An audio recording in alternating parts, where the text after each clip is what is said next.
Welcome back to ESBR Boxing's YouTube channel. It's me, Niall. Delighted as always to be joined by Owen, and we're here reacting to some developing news over the past couple of days. Well, the past couple of weeks, the controversial saga of Francisco Rodriguez Jr. following his victory over Galal Yafai back in June.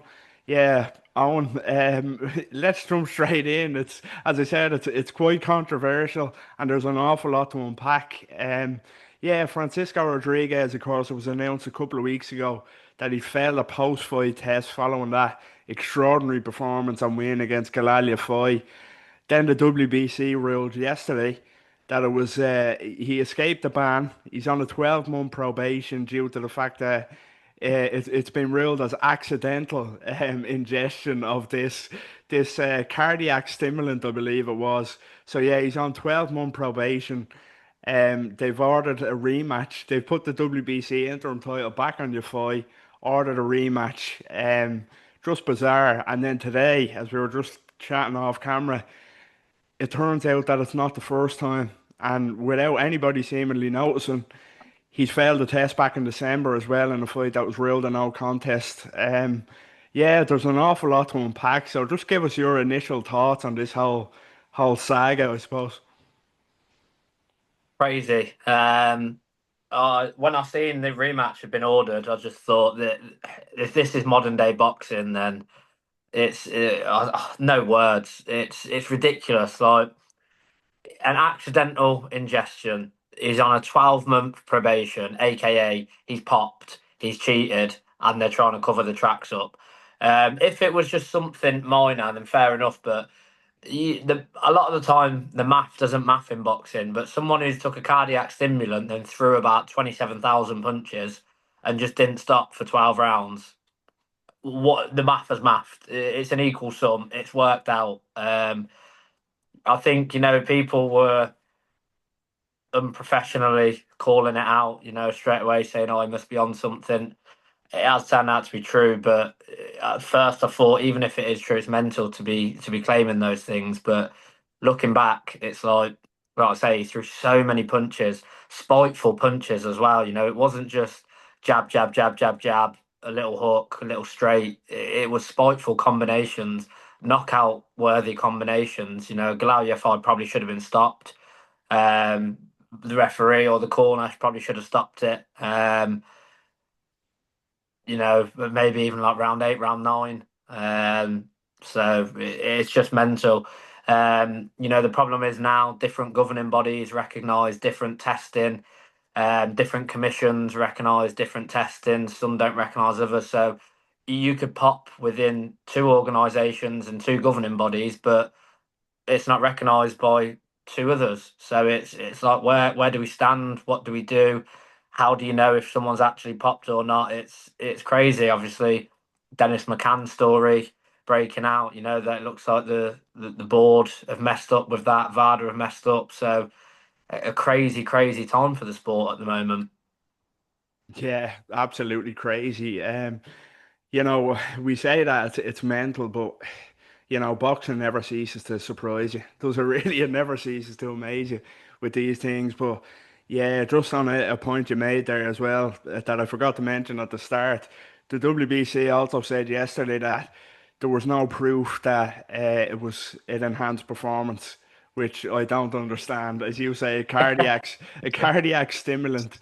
And then he broke the record, I believe, in that fight against Yafai for the most punches thrown. As you said, people were kind of calling it out unprofessionally, as you say. But yeah, it just seems like that it's so wishy-washy with the reasoning that's given, accidental.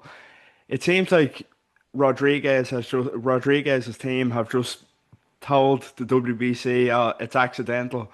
It was an over the counter, and they've just accepted that without actually going through the due process of investigating it properly. It seems it's such a weak case put out by the WBC in defense of Francisco Rodriguez. It really is. And there was also, he has to attend these kind of these classes on what he takes, what supplements he takes and stuff like that. But yeah, it's a total mess. And of course, as we were saying off camera, they've announced that that was their ruling, but the British Boxing Board of Control still have to kind of come up with their own verdict of what happened. So I don't know how they can order a rematch without the verdict of the British Boxing Board of Control. But yeah, it's absolutely crazy. It really is. What's your thoughts? If he's saying the first one was accidental, or the Yafai one was accidental, I should say, we found out today through Eddie Hearn, I believe it was up in Belfast, talking about it, that he popped in December before his last fight. In Texas, it was the Texas Commission. That fight was ruled a no contest. Eddie Hearn says that the WBC told him that they had no knowledge of that. What's your thoughts on this situation that's developed today with the December fight now being a failed test? If you fail a test, the fact you can even be allowed to, it was genuinely accidental, whether you've almost been spiked, whatever it is, if you failed a test, you should not be allowed to be in a boxing ring. Simple as that. Um, but the problem is, look how many higher profile fighters than Rodriguez we've seen: Fury, Canelo, Conor Benn, Dylan White, you know, Adonis Stevenson years ago, Big Baby Miller. Look, the list, if I had to sit and had a good long hard think about it, you'd probably be 20 plus fighters who you can name that have all used tainted meat. I think Dylan White's was something to do with his inhaler or something ridiculous like that. It's crazy. If you've popped, you've popped. I understand sometimes you may genuinely have like a molecule or whatever it is in a certain substance that you may not have been aware of. I can accept that. But when you're having stimulants, there's no way you have a team at the highest level who wouldn't have the due diligence to be aware and to know what was in those substances. So I just think it's crazy that you can be allowed, as I said, because one governing body sees it differently, you can be allowed to fight. But just because they see it differently and it's different testing and they might have different testing methods, if it's in your system, it's in your system. Don't matter how you got it in there, what you've done. If it's in your system, it's in there. So I just find it mental that he was even allowed to fight. It should have been postponed whilst the results come back. If it come back, it was genuinely accidental. Get the fight back on. It was already agreed. There was already a date set. I know you'd have the difficulty of the date and the arena, but it wouldn't be hard to re-agree the fight. It was ordered. It was a mandatory fight, so it's easily done. So for me, it's just a stain after stain after stain on the sport. It's at the highest level as well. I'm not excusing it, saying if you're a low level boxer, whether you're small hall or you just have sort of an average career, there's no excuse for it. But to be in the spotlight and it be allowed, it just doesn't sit well with me, and it unfortunately is something that we almost have to accept. But I just cannot get my head around it. I really can't. Yeah, absolutely nail on the head there. Like as you say, if it was accidental and if it was an over-the-counter supplement that he took, he has his team.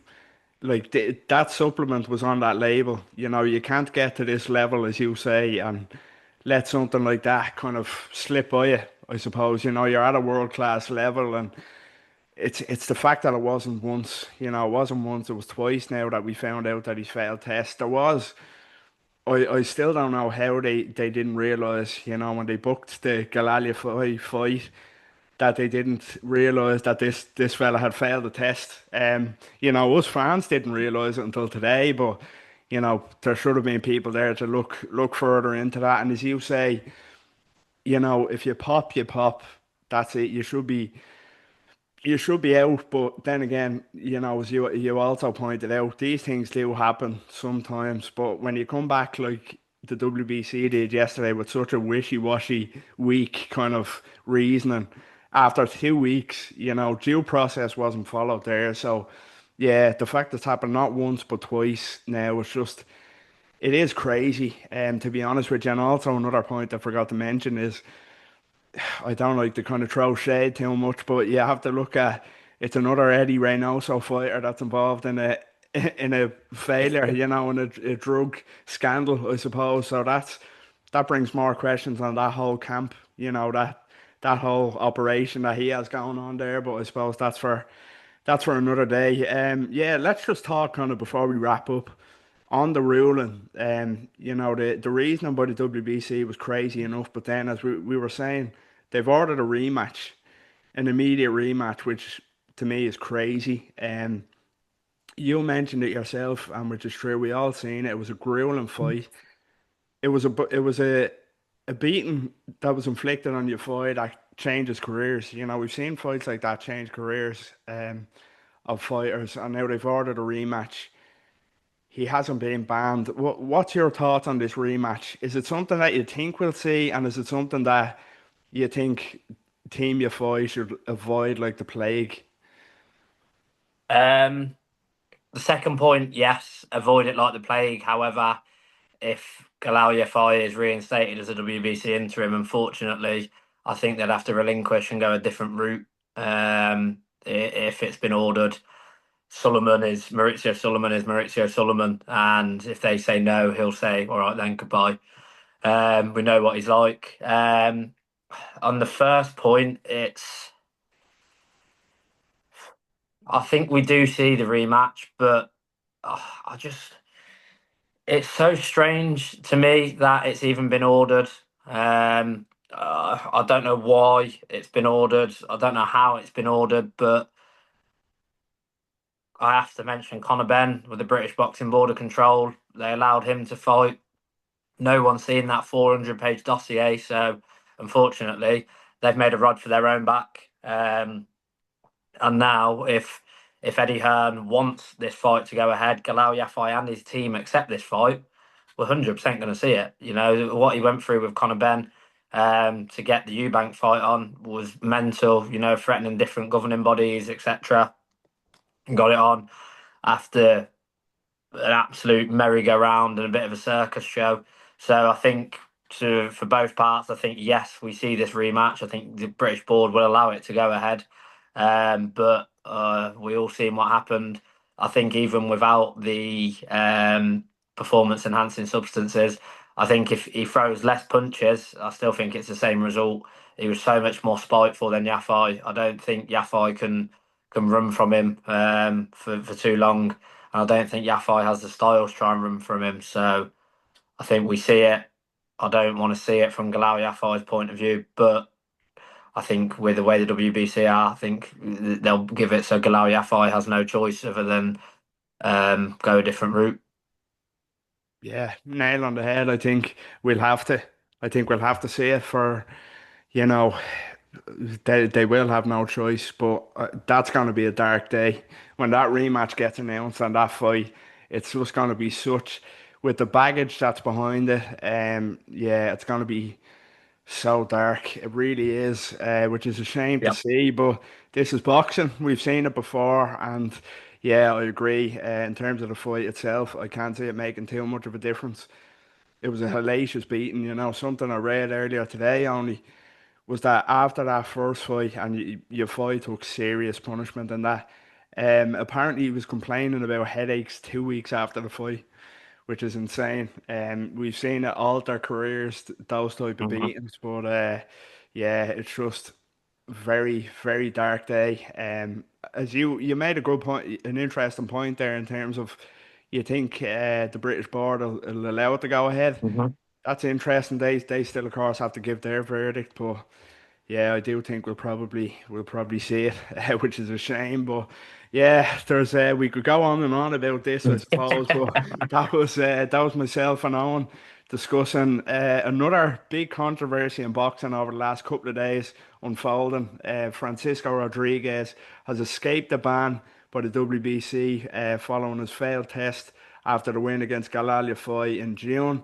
Yeah, he's escaped the ban. The rematch has been ordered, but then today it's come out that he's failed another test in December that escaped kind of public attention. So yeah, very interesting to see what the future holds for this one.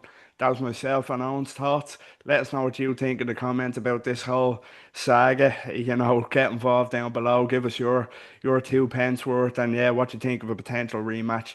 And as always, don't forget, drop a like on the video first of all. Subscribe to our YouTube channel at ESBR Boxing and follow us on all social media.